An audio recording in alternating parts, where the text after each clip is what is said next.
This is 260 million project. Useless. Parang tinapon mo yung pera sa ilog. Useless. To correct this will cost double that. That's my top of the head estimate. 500 million ito para ayusin. Thank you, sir. At least.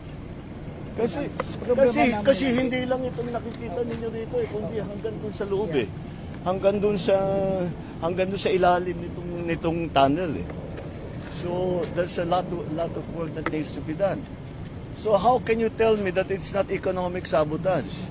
Kinuha mo yung 260 million, wala kaming nakitang effect dun sa kanyang ginawa na kontrata, tapos para ayusin yung binigay ninyong problema sa amin, it will cost another 260 million, probably double 260 million, hanggang 500 million na yan.